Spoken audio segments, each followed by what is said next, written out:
السلام علیکم ورحمۃ اللہ۔ قنوت وتر کے حوالے سے کچھ گزارشات ہیں۔ قنوت وتر کا حکم کیا ہے، اس کے الفاظ کون سے ہیں، اور اس کا محل کیا ہے، رکوع سے پہلے یا رکوع کے بعد میں۔ اور چوتھا مسئلہ ہے کہ قنوت وتر کو نماز تراویح میں قنوت نازلہ کی شکل دی جا سکتی ہے یا نہیں دی جا سکتی ہے۔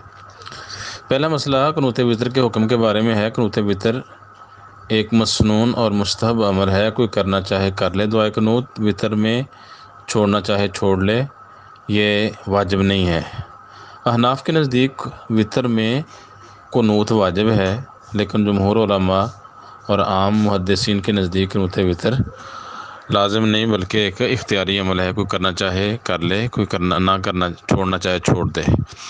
علامہ البانی رحمہ اللہ، ان کی کتاب ہے صفت صلاۃ النبی، اصل و صفت صلاۃ النبی، اس میں تیسری جلد 970 نمبر صفحہ ہے۔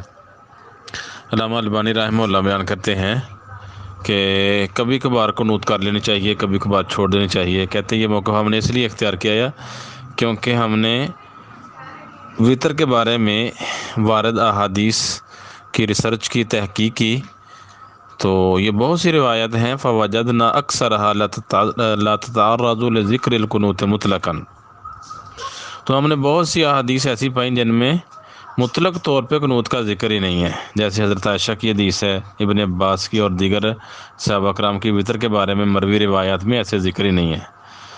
تو یہ جو کبھی کبھار قنوت کر دینی چاہیے، کبھی کبھار چھوڑ دینی چاہیے، یہی موقف ٹھیک ہے، کیونکہ اگر آپ ہمیشہ قنوت کرتے تو صحابہ پر یہ چیز مخفی نہیں ہونی چاہیے تھی جنہوں نے وتر کی روایتیں بیان کی ہیں۔ تو یہ بات دلیل ہے کہ ان القنوت لیس بالامر الحتمی، لازمی امر نہیں ہے، ضروری اور واجب نہیں ہے، بل ہوا سنت، بلکہ یہ ایک مسنون امر علیہ جمہور علماء من الصحابۃ والتابعین ومن بعدہم، جمہور علماء صحابہ میں سے، تابعین میں سے، اور ان کے بعد تبع تابعین اور دیگر علماء میں سے جمہور علماء کا یہی موقف ہے کہ قنوت وتر سنت ہے، واجب نہیں۔ اور ابو یوسف اور محمد ائمہ احناف میں سے ان دو اماموں کا بھی یہی موقف ہے، ابو حنیفہ کے برعکس۔ ابو حنیفہ کہتے ہیں کہ قنوت واجب ہے، تو قنوت سنت ہی ہے، جیسا کہ ابو یوسف اور محمد کا بھی یہ موقف۔ اور ایسے ہی ابن حمام نے ہدایہ کی کہ محقق ہیں، فتح القدیر کے نام سے ان کی کتاب ہے، اس میں کہتے ہیں ان القول بوجوبہ ضعیف لا ینہض علیہ دلیل، یہ امام صاحب کا جو قول ہے کہ قنوت وتر واجب ہے، یہ قول کمزور ہے کیونکہ اس کی کوئی دلیل نہیں ہے۔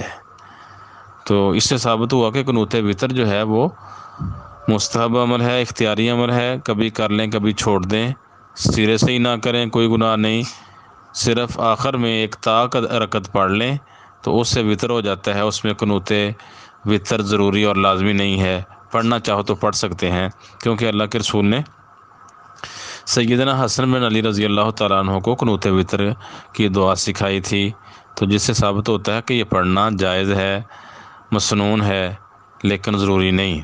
اب الفاظ کون سے پڑھنے چاہیے؟ مسند احمد میں پہلی جلد 199 نمبر صفحہ ہے، 1718 نمبر حدیث، صحیح ابن خزیمہ کی 1095 نمبر روایت ہے۔ سیدنا حسن بن علی رضی اللہ تعالیٰ عنہ بیان کرتے ہیں کہ رسول اللہ صلی اللہ علیہ وسلم نے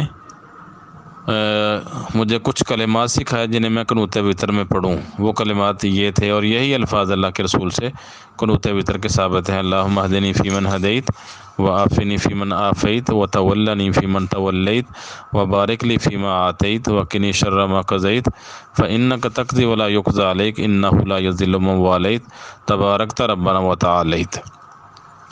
تو یہ الفاظ قنوت وتر میں ثابت ہیں۔ اس کے اضافی آخر میں درود پڑھنا، یہ کچھ اور الفاظ کا اضافہ وہ رسول اللہ صلی اللہ علیہ وسلم سے ثابت نہیں، تو انہی الفاظ پر اکتفا کرنا چاہیے۔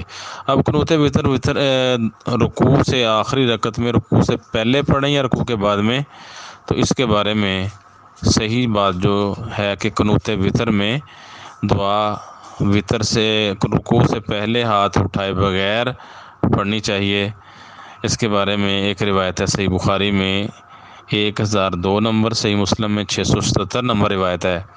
عاصم احول تابعی ہیں، کہتے ہیں میں نے انس بن مالک رضی اللہ تعالیٰ عنہ سے قنوت کے بارے میں پوچھا، قنوت کا محل رکوع سے پہلے ہے یا بعد میں؟ تو انہوں نے کہا قد کان القنوت، قلت قبل الرکوع و بعدہ، رکوع سے پہلے ہے اس کا مقام یا بعد میں؟ تو انس رضی اللہ تعالیٰ عنہ نے بیان کیا کہ قبلہ قنوت وتر کا مقام رکوع سے پہلے ہے۔ تو کہتے ہیں میں نے کہا فإن فلان اخبرنی انک قلت بعد رکوع، فلاں شخص نے مجھے بتایا ہے کہ آپ کہتے ہیں رکوع کے بعد میں ہے۔ تو انس رضی اللہ تعالیٰ نے کہا اس نے جھوٹ بولا ہے، انما کانت رسول اللہ صلی اللہ علیہ وسلم بعد رکوع شہرن، رکوع کے بعد تو اللہ کے رسول نے 1 مہینہ ہی قنوت کی ہے۔ تو یہ قنوت سے مراد قنوت نازلہ ہے۔ اس کی آگے تفسیر بیان کر دی، وراہ کان بعث قوما یقال لهم القراء، کہتے ہیں کہ اللہ کے رسول نے کچھ لوگوں کو بھیجا جنہیں قاری کہا جاتا تھا۔ تو یہ 70 کے قریب لوگ تھے، مشرکین کی ایک قوم کی طرف بھیجا ان کی دعوت تبلیغ کے لیے۔ رسول اللہ صلی اللہ علیہ وسلم کے درمیان اور ان لوگوں کے درمیان معاہدہ تھا، تو انہوں نے ان 70 قاریوں کو شہید کر دیا۔ پھر اللہ کے رسول نے اس قبیلے کے خلاف، ان لوگوں کے خلاف 1 مہینہ بد دعا کی ہے۔ تو یہ قنوت نازلہ ہے۔ قنوت نازلہ فرض نماز میں ہوتی ہے، رکوع کے بعد آخری رکعت میں امام اونچی آواز سے دعا پڑھے گا، اس کے بعد لوگ آمین کہیں گے۔ لیکن قنوت نازلہ رکوع سے پہلے، تو اس کی توضیح میں مرآت المفاتی کے مؤلف عبید اللہ بن عبدالسلام مبارک پوری رحمہ اللہ لکھتے ہیں کہ رسول اللہ صلی اللہ علیہ وسلم نے رکوع کے بعد قنوت نازلہ کی، قنوت کی، اس سے مراد فرض نمازوں میں قنوت نازلہ ہے، اور یہ جو کہا کہ پہلے کی ہے اس سے مراد ہے غیر فرض نماز یعنی وتر میں قنوت کا مقام۔ تو اس کا مقام یہ حضرت انس نے بیان کیا کہ وہ رکوع سے پہلے تھا۔ تو یہ مرآت المفاتی 4 جلد 306 نمبر صفحے میں اس کی وضاحت ہے۔ دوسری حدیث کہ قنوت وتر رکوع سے پہلے ہی ہے، سیدنا ابی بن کعب رضی اللہ تعالیٰ عنہ بیان کرتے ہیں، کان رسول اللہ صلی اللہ علیہ وسلم یوتر بثلاث، رسول اللہ صلی اللہ علیہ وسلم 3 وتر پڑھا کرتے تھے۔ پہلی رکعت میں سبح اسم ربک الاعلیٰ، دوسری میں قل یا ایھا الکافرون، اور تیسری رکعت میں قل ھو اللہ احد کی تلاوت کرتے۔ وَیَقْنُتُ قبل الرکوع، اور آپ قنوت وتر جو ہے وہ رکوع سے پہلے کیا کرتے تھے۔ وَإِذَا سَلَّمَ، جب رکوع سے وتر سے سلام پھیرتے تو آپ یہ کلمات کہتے، سبحان الملک القدوس 3 مرتبہ، یمد بہا صوتہ فی الاخیرۃ، آخری مرتبہ اونچی آواز سے سبحان الملک القدوس پڑھتے اور ساتھ پڑھتے رب الملائکۃ والروح۔ یہ روایت دارقطنی میں 1660 نمبر، سنن بیہقی میں 4862 نمبر روایت ہے، سند اس کی صحیح ہے۔ اس کے علاوہ ایک روایت پیش کی جاتی ہے اور کہ رکوع سے پہلے کرنی چاہیے قنوت وتر۔ اس میں حضرت حسن بن علی رضی اللہ تعالیٰ عنہ بیان کرتے ہیں کہ رسول اللہ صلی اللہ علیہ وسلم نے مجھے دعا سکھائی کہ میں وتر میں اپنی قرأت سے فارغ ہونے کے بعد پڑھوں، تو وہ تھی اللہم اہدنی فیمن ہدیت وعافنی فیمن عافیت وتولنی فیمن تولیت وبارک لی فیما اعطیت وقنی شر ما قضیت انک تقضی ولا یقضی علیک تبارکت وتعالیت لا منجا منک الا الیک۔ تو یہ توحید ابن مندہ کی کتاب ہے، توحید 338 نمبر حدیث ہے۔ یہ روایت ضعیف ہے، اس میں عبد الرحمن بن عبد الملک بن شیبہ الحزامی یہ راوی ضعیف راوی ہے، تحریر تقریب و تہذیب میں اس کو ضعیف قرار دیا گیا ہے۔ تو یہاں عبد الرحمن بن عبداللہ بن شیبہ لکھا ہوا ہے، تو اصل میں یہ راوی عبد الرحمن بن عبد الملک بن ابی شیبہ ہے۔ تو یہ روایتیں تھیں رکوع سے پہلے کے، یہ روایت ضعیف تھی۔ تو اس کے بعد ایک روایت پیش کی جاتی ہے حضرت حسن سے کہ آپ نے فرمایا کہ وتر میں پڑھوں یہ دعا جب رکوع کے بعد اور سجدہ باقی رہ جائے۔ یہ روایت ہے مستدرک حاکم میں 3 جلد 128 نمبر صفحہ، سنن بیہقی میں 4869 نمبر روایت ہے۔ سیدنا حسن بن علی کہتے ہیں علمنی رسول اللہ صلی اللہ علیہ وسلم فی وتری اذا رفعت راسی، مجھے وتر میں یہ دعا سکھائی کہ جب میں اپنا سر اٹھاؤں رکوع سے، ولم یبقى الا السجود، اور سجدہ صرف باقی رہ جائے، تو پھر میں یہ دعا پڑھوں اللہم اہدنی فیمن ہدیت وعافنی فیمن عافیت۔ تو یہ مستدرک حاکم اور بیہقی میں روایت ہے، یہ روایت ضعیف ہے۔ اس میں عبد الرحمن بن عبد الملک بن شیبہ الحزامی ضعیف راوی ہے، اور سنن بیہقی کے مخرج نے، محقق نے اس روایت کو منکر قرار دیا ہے۔ اسی طرح حضرت علی سے پیش کیا جاتا ہے کہ وہ رکوع کے بعد قنوت کیا کرتے تھے۔ مصنف ابن ابی شیبہ میں 5901 نمبر روایت ہے، اس میں ہے ان علی کان یقنط فی الوتر بعد رکوع، حضرت علی رکوع کے بعد وتر میں قنوت کیا کرتے تھے۔ تو یہ روایت ضعیف ہے دو علتوں کی وجہ سے، ایک تو شریک بن عبداللہ القاضی ضعیف اور مدلس راوی ہے، دوسرا ان کا عطا بن صائب سے سماع اختلاط کے بعد کا ہے۔ دوسری روایت ہے مصنف ابن ابی شیبہ میں 5902 نمبر روایت اور سنن بیہقی میں 4860، اس میں ابو عبد الرحمن سلمی بیان کرتے ہیں ان علی کان یقنط فی الوتر بعد رکوع، حضرت علی رکوع کے بعد وتر میں قنوت وتر کیا کرتے تھے۔ تو اس میں بھی عطا بن صائب مختلط راوی ہے اور حشیم بن بشیر کا ان سے سماع اختلاط سے بعد کا ہے، اس لیے یہ اثر بھی ضعیف ہے۔ تو قنوت وتر کا محل جو ہے وہ رکوع سے پہلے اور رکوع کے بعد نہیں۔ اس کے بعد اگلا مسئلہ ہے کہ قنوت وتر جب نماز امام باجماعت پڑھا رہا ہو تو قنوت وتر اونچی آواز سے پڑھے گا یا آہستہ آواز سے، تو اس کے بارے میں صحیح بات یہی ہے کہ امام قنوت وتر کرے یا نہ کرے یہ امام کو بھی اختیار ہے۔ اس کے بعد وہ آہستہ آواز سے پڑھے گا، اونچی آواز سے پڑھنے کی کوئی دلیل نہیں ہے۔ رسول اللہ صلی اللہ علیہ وسلم نے صحیح بخاری میں ہے 3 یا 4 رات باقاعدہ نماز تراویح کا اہتمام کروایا، وہاں کہیں بھی قنوت وتر کا ذکر نہیں ہے۔ تو ہمارے ہاں تراویح کا جو ہی سلسلہ شروع ہوتا ہے تو جس طرح نماز تراویح کا ذوق شوق ہوتا ہے، اسی طرح قنوت وتر کی دعائیں کچھ ثابت کچھ غیر ثابت، ایک کافی کوئی 15-20 منٹ کی دعا بنا کے اس کا بڑے اہتمام سے بڑے زور و شور سے اہتمام کیا جاتا ہے۔ اور بات کرو تو انتظامیہ مسجد کے لوگ کہہ لو کہ وہ غصے کا اظہار کرتے ہیں، ناراضی کا، کہ جو سعودی عرب میں بھی ہوتی ہے۔ بھئی ہماری دلیل کتاب و سنت ہے، سعودی عرب حرم مکہ حرم مدنی نہیں۔ ہماری دلیل جو ہے وہ کتاب اور سنت ہے، کتاب و سنت سے کوئی دلیل ہو تو پیش کرنی چاہیے، اگر نہ ہو تو پھر اپنے موقف میں نظر ثانی کرنی چاہیے۔ ایک دلیل جو ہے پیش کی جاتی ہے سعید ابن خزیمہ کے حوالے سے، کہتے ہیں جی نبی صلی اللہ علیہ وسلم کے دور میں نہیں ہوئی، حضرت عمر کے دور میں باقاعدہ تراویح کا اہتمام ہوا تھا، تو وہاں تو قنوت وتر جو ہے وہ قنوت نازلہ کی شکل میں ہوئی ہے۔ تو یہ بات بالکل ہی غلط ہے۔ حضرت عمر رضی اللہ تعالیٰ عنہ کے دور میں تراویح کا باقاعدہ باجماعت اہتمام ہوا، وہاں ائمہ کی زیر ان کے پیچھے لوگ تراویح کا اہتمام کیا کرتے تھے، لیکن وہاں بھی قنوت وتر کا کوئی ثبوت نہیں۔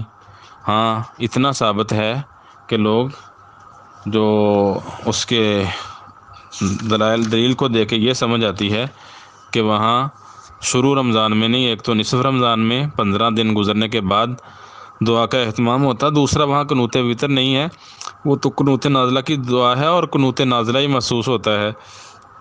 اس کی دلیل ہے نماز تراویح میں صحیح ابن خزیمہ میں 1100 نمبر روایت ہے۔ عبد الرحمن بن عبد القاری بیان کرتے ہیں سیدنا عمر رضی اللہ تعالیٰ عنہ رمضان کی ایک رات نکلے، ان کے ساتھ عبد الرحمن بن عبد القاری بھی تھے، انہوں نے مسجد کا چکر لگایا۔ مسجد کے لوگ کچھ گروہوں میں متفرق نماز پڑھ رہے تھے، کچھ شخص تنہا نماز پڑھ رہا تھا، کوئی شخص نماز ادا کرتا تھا، اور اس کی ابتدا میں کئی لوگ نماز پڑھ رہے تھے۔ اسی طرح لوگوں کا اپنے طور پہ اہتمام ہو رہا تھا نماز باجماعت کا، کچھ باجماعت پڑھ رہے تھے، کچھ انفرادی۔ اس پر سیدنا عمر رضی اللہ تعالیٰ نے کہا کہ اگر ہم ان لوگوں کو ایک قاری کی اقدام میں جمع کریں تو یہ بہتر ہوگا۔ پھر حضرت عمر نے پختہ ارادہ کر لیا اور سیدنا ابی بن کعب کو حکم دیا کہ وہ رمضان میں لوگوں کو قیام کرائیں۔ پھر سیدنا عمر لوگوں کی طرف آئے جبکہ وہ اپنے قاری کی اقتداء میں نماز ادا کر رہے تھے۔ اس پر سیدنا عمر نے کہا یہ اچھا طریقہ ہے، لیکن جو لوگ اس نماز کے وقت سو رہے ہیں وہ اس کے قیام کرنے والوں سے افضل ہیں۔ ان کی مراد رات کے آخری پہر میں قیام کرنے والے تھے۔ پھر بیان کرتے ہیں عبد الرحمن بن عبد القاری لوگ اول رات میں قیام کرتے اور نصف رمضان میں کفار پر ان الفاظ میں لعنت کرتے تھے: اللہم قاتل الکفرۃ الذین یصدون عن سبیلک ویکذبون رسلک ولا یؤمنون بوعدک وخالف بین کلمتہم والق فی قلوبہم الرعب والق علیہم رجزک وعذابک الہ الحق۔ پھر امام نبی وسلم پر درود بھیجتا، حسب توفیق مسلمانوں کے لیے دعائے خیر کرتا، پھر مسلمانوں کے لیے استغفار کرتا، اور جب کفار پر لعنت، نبی وسلم پر درود، اور مومن مردوں اور عورتوں کے لیے استغفار اور طلب رحمت کے سوال سے فارغ ہوتا تو یہ کلمات کہتا: اللہم ایاک نعبد ولک نصلی ونسجد والیک نسعی ونحفظ ونرجو رحمتک ربنا ونخاف عذابک الجد ان عذابک لمن عادیت ملحق۔ پھر اللہ اکبر کہہ کر سجدے میں گر پڑتے۔ تو یہاں سے قنوت کا یا نفل نماز کا کہیں ذکر تک نہیں ہے۔ جب ذکر نہیں ہے تو ہم اس سے دلیل کیسے لے سکتے ہیں کہ ابی بن کعب رضی اللہ تعالیٰ عنہ سے تو قنوت وطر میں قنوت نازلہ ثابت ہوگی، تو اس لیے ہم بھی ایسے کر سکتے ہیں؟ تو یہ بالکل ہی دھوکہ، جھوٹ اور ملمہ سازی ہے۔ ابی بن کعب رضی اللہ تعالیٰ عنہ، یہ جو ہم نے حدیث بیان کیا، یہاں کہیں بھی نہ قنوت وطر کا ذکر ہے کہ قنوت وطر اور قنوت نازلہ کو مکس کر لیں، اور نہ یہاں کہیں کوئی ایسا لفظ ہے جس سے یہ ثابت ہوتا ہو کہ انہوں نے وطر کی نماز میں یہ قنوت، یہ اس طرح کے الفاظ کہے ہیں۔ باقی حضرت عمر رضی اللہ تعالیٰ عنہ سے سنن بہقی میں دوسری جلد 211 نمبر، مصنف عبدالرزاق میں 4969 نمبر، ارواء الغلیل البانی صاحب کی کتاب ہے دوسری جلد 171 نمبر صفحہ میں حسن درجے کی روایت ہے کہ عمر بن خطاب رضی اللہ تعالیٰ عنہ قنوت نازلہ میں یہ کلمات کہتے تھے: اللہم اغفر للمؤمنین والمؤمنات والمسلمین والمسلمات والف بین قلوبہم۔ مطلب یہ ایک لمبی دعا تھی، تو اسی طرح کی دعا ابی بن کعب رضی اللہ تعالیٰ عنہ نے کی ہے۔ مطلب حضرت عمر قنوت نازلہ میں کیا کرتے تھے، تو اسی پر یہ اگلی روایت جو ہے ابی بن کعب کی کہ وہ نماز تراویح میں کہہ لو کہ رمضان کے آخری 15 دن میں قنوت کا اہتمام کرتے تھے، تو اس سے قنوت نازلہ ہی مراد لیا جائے گا، کیونکہ قنوت وطر کی کہیں بھی نہ کوئی ذکر ہے، نہ کوئی اشارہ، اور نہ ہی قنوت وطر کو چھوڑ کے قنوت نازلہ کے الفاظ وطر میں ادا کرنا یہ ان سے ثابت ہوتے ہیں۔ تو اس طرح کی کوئی بات نہیں ہے۔ بالفرض اگر ثابت بھی ہو جائیں تو ہمارے لیے رسول اللہ صلی اللہ علیہ وسلم کی زندگی اسوہ ہے۔ آپ نے 23 سالہ دور نبوت میں انفرادی طور پہ نہ اونچی آواز میں قنوت وطر پڑھی، نہ آپ نے نماز باجماعت کا اہتمام کرایا تب ایسے ہوا۔ تو یہ اللہ کے رسول سے آہستہ آواز میں قنوت وطر رکوع سے پہلے جب قرات ختم ہو جائے، ہاتھ چھوڑنے نہیں، ہاتھ باندھ کے ہی ویسے ہی قنوت وطر کا اہتمام کریں، اس کے بعد رکوع میں چلے جائیں۔ تو اگر کوئی تراویح کا باجماعت اہتمام ہوتا ہے تب بھی امام قنوت وطر کرنا چاہے کرے، طریقہ اللہ کے رسول کا اختیار کرے۔ اگر قنوت وطر چھوڑ دے تب بھی وطر ہو جاتا ہے، تو باقاعدہ ایسا طریقہ اختیار کرنا جو اللہ کے رسول سے ثابت نہیں، ایسا طریقہ اختیار کر کے بدعت کو رواج دینا، اور بجائے اس کے کہ لوگوں کو نیکی میں شامل کیا جائے، خود بھی گناہ گار ہونا، لوگوں کو بھی غلط کام میں ملوث کرنا، یہ بالکل ہی گھاٹے کا سودا ہے۔ اللہ تعالیٰ کتاب و سنت کو سمجھنے اور اس پر چلنے کی توفیق دے۔ السلام علیکم۔ بہترین صدقہ جاریہ حاصل کرنے کے لیے اس ویڈیو کو لائک، کمنٹ اور شیئر کرنا مت بھولیں۔